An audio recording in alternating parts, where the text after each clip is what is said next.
Welcome to Great Leaders Serve. I'm Kevin Best, your host. Today we have Marissa Geitner, CEO of Heritage Christian Services. Marissa, thank you so much for coming in today. This is wonderful to have you in studio. So tell me a little bit about yourself and your role and your business and everything that you do. Sure. Kevin, thanks for having me. It's quite an honor to be here. As you said, I'm Marissa Geitner, and I am the president and CEO of Heritage Christian Services. Not to be too revealing here, but I have been so blessed to be part of that organization for 31 of its 40 years. Wow. It's a little revealing of my age. I started when I was incredibly young, you can imagine. Elementary school. Absolutely. Yeah. And it has just been a blessing and an honor to grow with that organization. When I started, Heritage Christian Services was an organization primarily serving those with intellectual and developmental disabilities in community-based homes. We had 13 homes and maybe 250 employees. Fast forward to today as we celebrate our 40th anniversary, and we are blessed to serve across 15 counties with over 120 physical locations, with over 4,000 employees serving our mission each and every day, even with a small reach into other countries. We serve in Guatemala, which is really an incredible honor. So it has just been a blessing to grow with this organization. Today, we reach beyond those with intellectual and developmental disabilities. They are still the heart of how we serve, but we reach to serve full community. We serve children in our Expressive Beginnings Child Care program and our respite programs, all the way through elders that are served in our community impact program, the Peters Family Life Center. We're blessed to serve in traditional program ways that people might be familiar with, community-based homes, day programs, as well as what we call community impact programs. So I mentioned the Peters Family Life Center. I mentioned Expressive Beginnings Child Care. We have an equestrian therapy stables. We operate Springdale Farm on behalf of Monroe County. We have a Second Thought resale shop that supports our international work, training arm, an employment branch. And every time I do this, I will probably forget somebody and then I'll be in trouble. But I say all of that just to demonstrate the breadth and depth of the organization now and the blessing of having, as I said, nearly 4,000 employees serving this mission in our greater community. So it's quite amazing. You said 31 years. So did you start off knowing that you were eventually going to take over? How did that work out? Well, tell me the history of you and where you started and how you got to the spot that you were today and how you felt your leadership style actually helped that. Yeah, thank you. Well, it's very interesting and probably something that you don't even know, but the street that this studio is on is the same street that I started my very first job serving those with intellectual and developmental disabilities. When I was in college, my roommate came back and said, I've got a job making more money than you. That's very relevant. And I get to work with people. And at the time, I was working in the research lab in the library, and that just wasn't really fitting my style. So I said, hey, do you mind if I call? And I did just that, and I experienced those with intellectual and developmental disabilities, and to be quite honest, it hadn't been part of my upbringing at that point. I was 17 years old, and I was very intimidated by what I was seeing. Thankfully, I went back on the second day for my training, and I had a connection with an individual there who couldn't use his words to talk to me in traditional ways, and that was the moment. I changed my entire major. I focused in speech and language pathology, and I have served in human service ever since, primarily, of course, at Heritage Christian Services, but also in healthcare and in elder care. So that was the fundamental moment for me where I realized that I think I knew part of my faithfulness that I wanted to serve people. That was always in my fabric, and it was part of my upbringing. But that was really the time where I understood that I had a unique and specific calling to serve those at the time who I could help as a speech and language pathologist. And now, as my career has matured and grown, I like to think I still serve in that way, but I serve in other ways as well. So talk to me a little bit about the management style you utilized and how were you able to cultivate that over the last, how many years have you been CEO? So let me ask you that first. I've been CEO 11, going 11 on 12. years. Okay. Yeah. So how did you cultivate the management style you utilize and how did that work for you getting into the spot that you are? And I'm going to add on to this, but you don't have to answer it right now, is you have a multiple number of businesses that you manage. And how does that work as well with your management style? Yeah, thank you. That's a lot. Yeah. Well, again, I was very, very blessed. Start slowly and then we'll move get into there. the others. Yeah. I was really blessed. Two fundamental things, right? As I mentioned, my faithfulness. I should have mentioned Heritage Christian Services is a non-denominational organization. We serve those of all faiths and those who have not found faith, and we employ all. I happen to identify in the Christian tradition, and that has been an important part of my upbringing. So that's a fundamental piece, right, of how I would be maturing as a leader.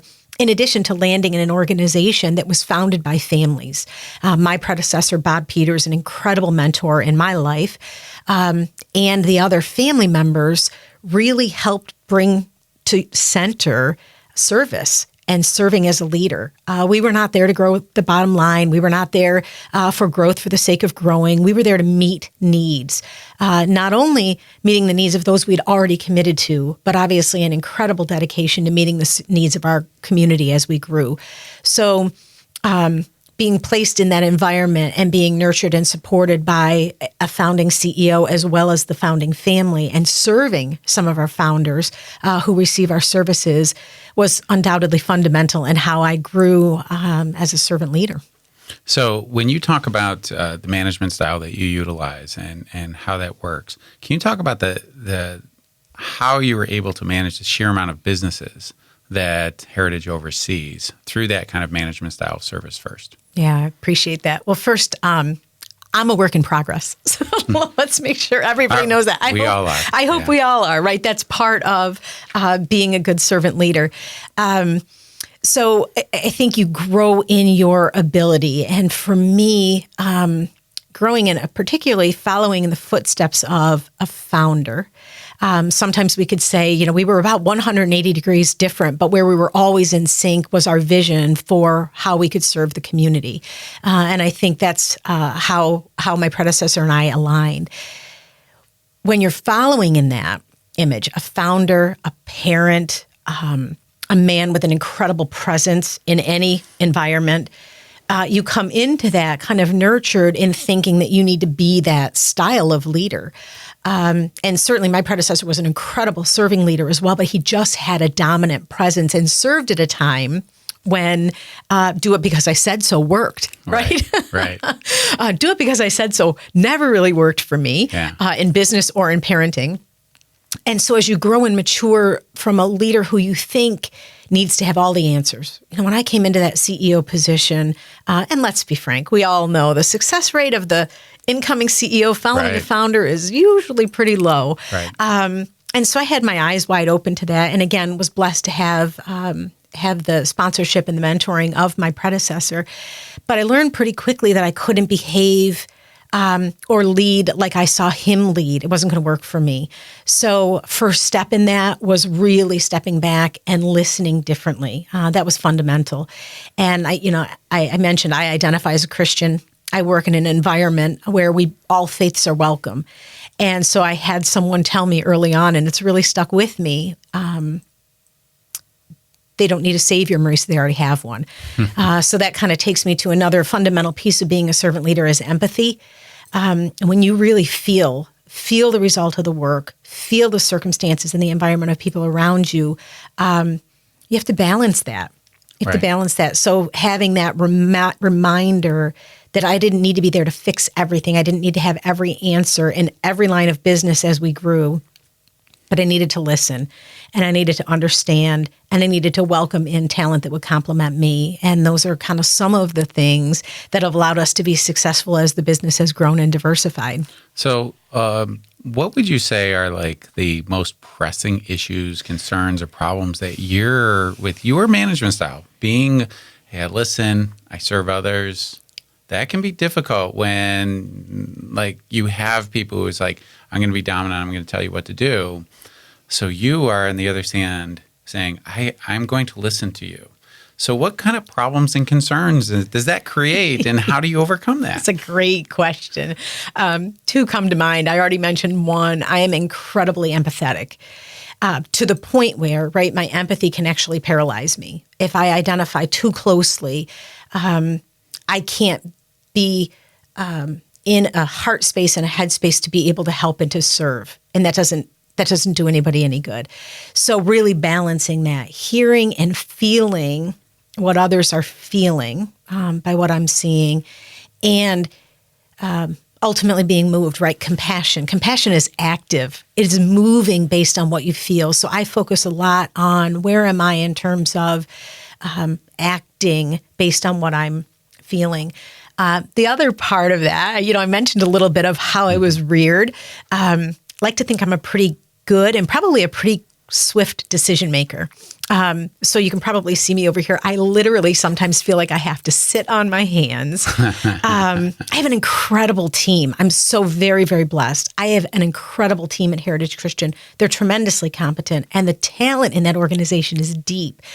So when something comes to me, either something innovative or, visionary, or something that we're reacting to because it's not an outcome we'd hoped for, in both circumstances, I can want to jump right into that. I can want to just dive into that and say, here's what we need to do. And I really, really work hard. It's like a physical reminder to myself to literally keep my hands down and ask really great questions. And that's something I'm probably most proud of. I've worked very, very hard as a leader to learn how to ask questions, right? I give myself 5 points for every question I ask, but I take away 10 for every answer I give.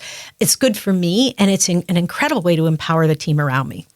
So when you think about some of the financial challenges, because you highlighted Heritage is a not-for-profit, you didn't start this business to make money, and yet the business, the budget is probably quite large at this point.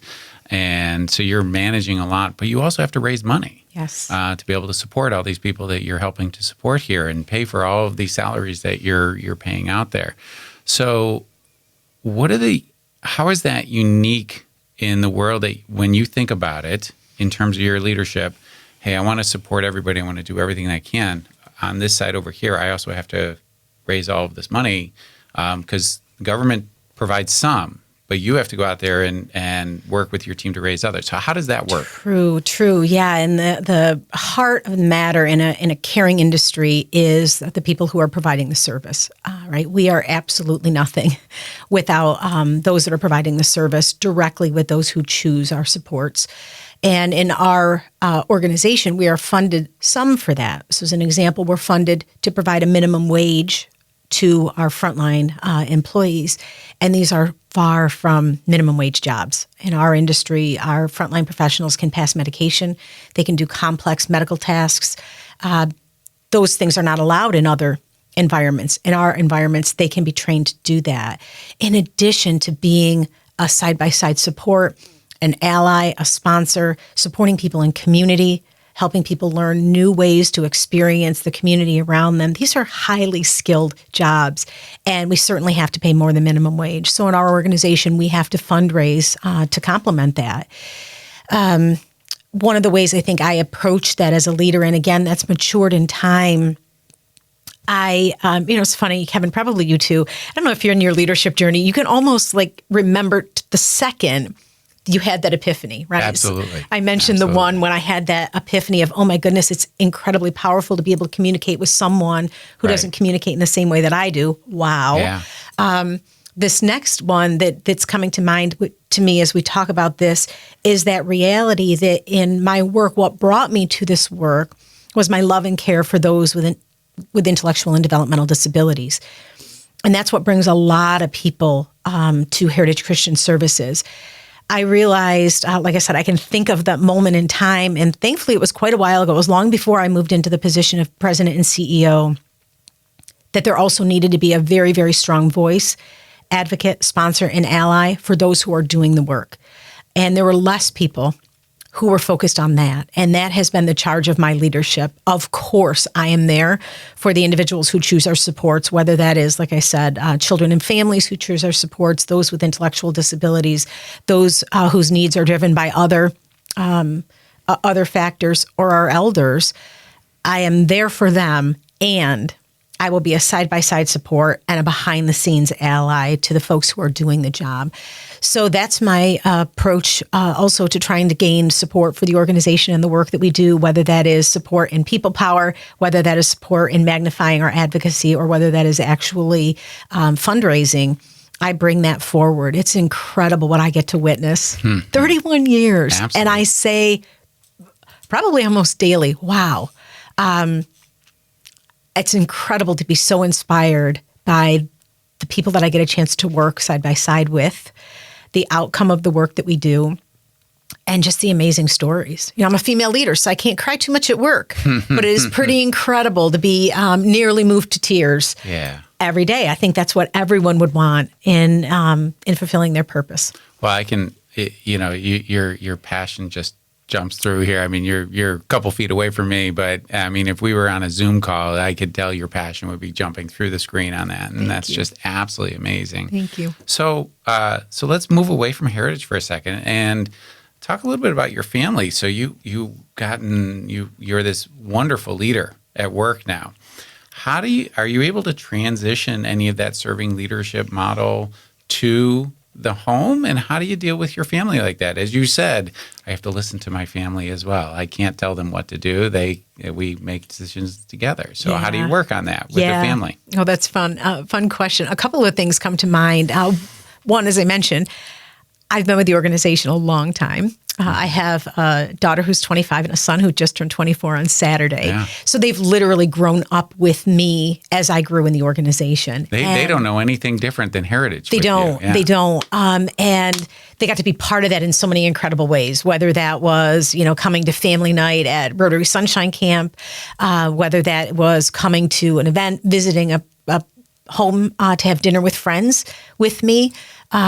All of those things happen. So, you fast forward to things like their graduation parties. Their graduation parties included people that they had met through Heritage Christian Services as kind of a natural part of their extended family. And still to this day, as they move into their professional careers, I had my son the other day while he was home share news with me about an organization that I'm part of because he's connected to their CEO on LinkedIn.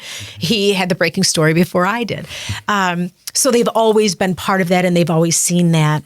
In addition, in my home community, we're very, very involved in our faith community, and not only in the structure of celebrating, but in a lot that our church does. So one of the things my kids have been involved with their nearly their whole teen to adult lives before they moved was our local food pantry. My mom was very, very formative in that food pantry, coming into our faith community and growing from there in partnership with FoodLink. And that was just an incredible way for my kids to begin serving early and for my kids to see me translate, as you said, how I might lead at Heritage Christian into how I might lead in a smaller community experience. So a couple of things I know they always giggled about is, and you've experienced this, maybe you find a little time and you volunteer for something in your home community and it's stressful and it's tense. And the person who's leading it is kind of directing and telling people they need to move and go and do, and no, you can't do it. And we don't do it that way.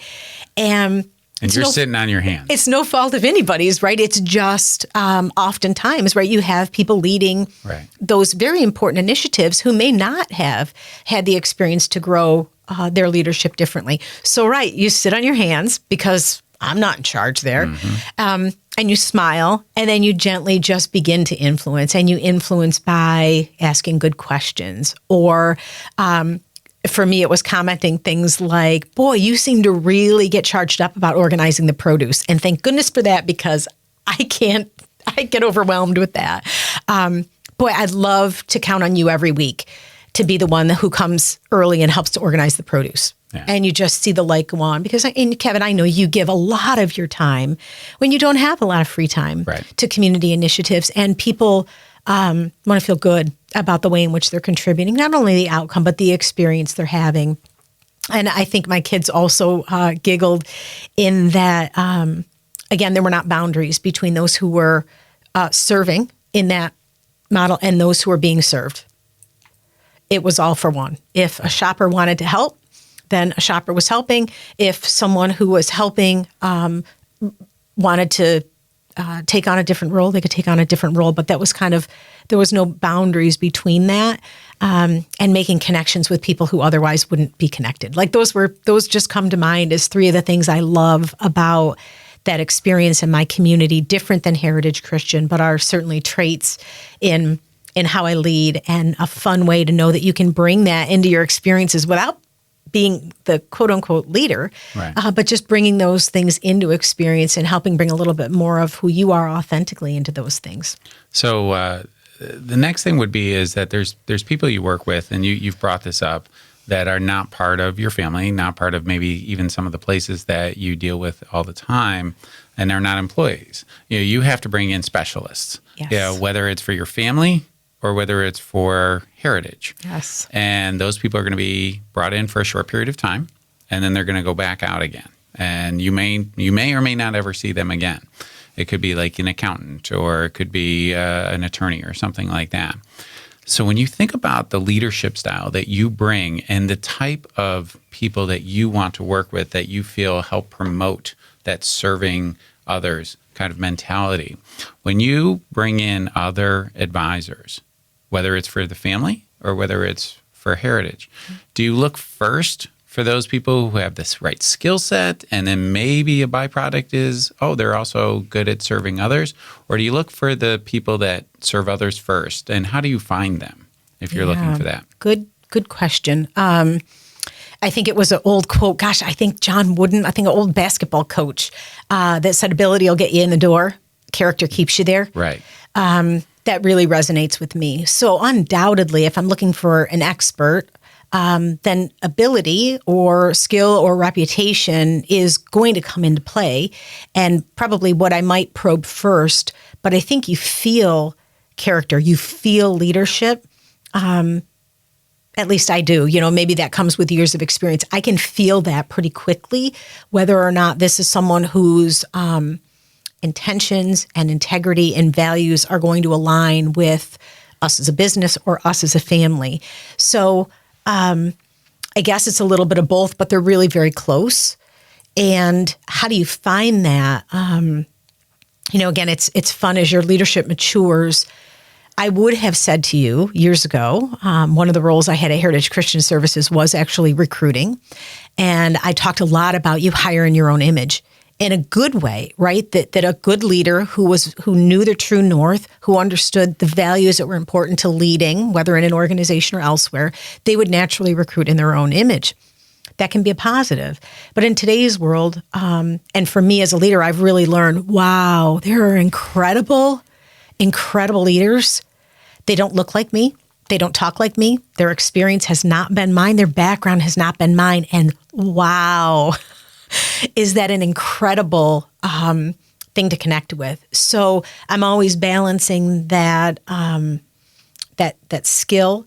And to your point, how do you find them are in different places. And for me, I think you know the story personally, because I have a colleague who early on in my time as CEO challenged me, because CEOs can sometimes be just in the office, yes. right? Micromanaging, overseeing.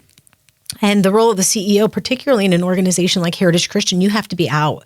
So we jokingly say I had a sticker chart, right? So every time I went out, I would get some reinforcement. Now he tells me I've blown that sticker chart but that's so important. Right. And as a leader, to put yourself in circumstances you otherwise wouldn't. Yeah. Networking circumstances, so that you can really broaden the network of who you're meeting and understanding both skill and understanding character and desire to serve in this community as a leader.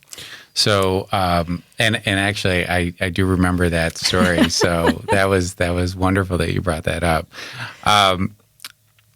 Start to think about, okay, so 31 years. You're still obviously quite young, but there's a lot of people now turning to you and saying, how do I become what you've done? How do I do that? So I'm assuming that at this point in your career, you are mentoring other leaders within the community and within Heritage. So can you talk a little bit about how you're doing that? Is it anything that is organized, or is it, or the combination? Maybe there's organized. You go in part of a community organization that you go in and mentor. But also there's the unorganized, the impromptu kind of leadership style that you can help somebody to work on and to build. How do you do that? How are you mentoring the people who want to emulate your leadership style? Yeah, I appreciate that. And it is a little bit of both. And I can't think of one relationship where it is purely I'm the mentor and there's a mentee. It is really blended. I am learning oftentimes as much as I hope I'm imparting on someone else.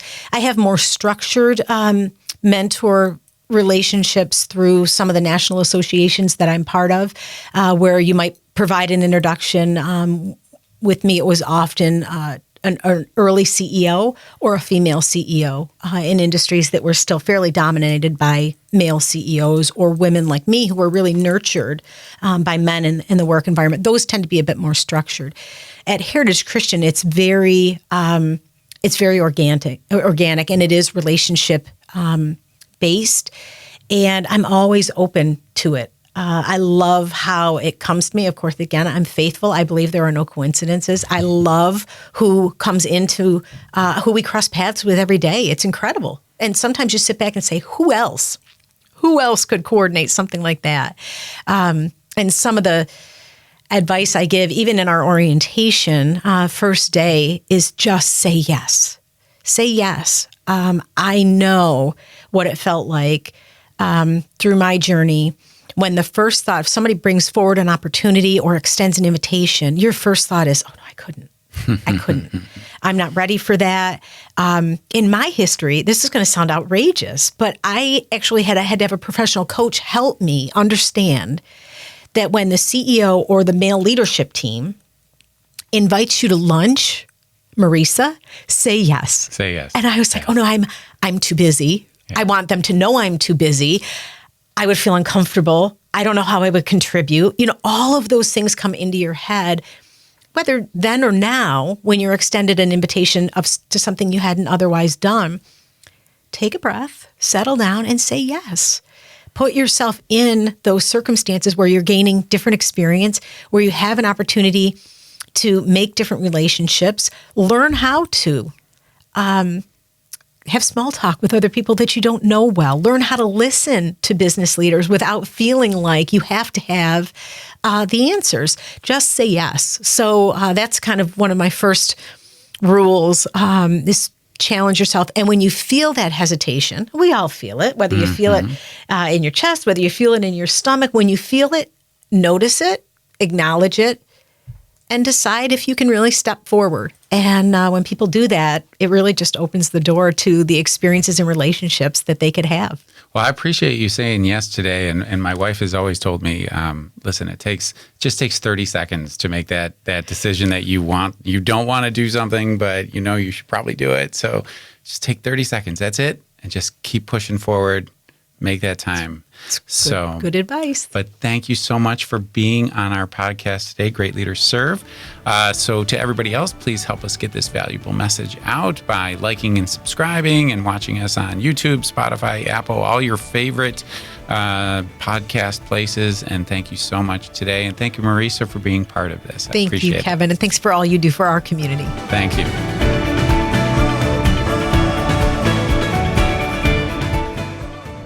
For more information about the Center for Serving Leadership, visit our website at centerforservingleadership.com.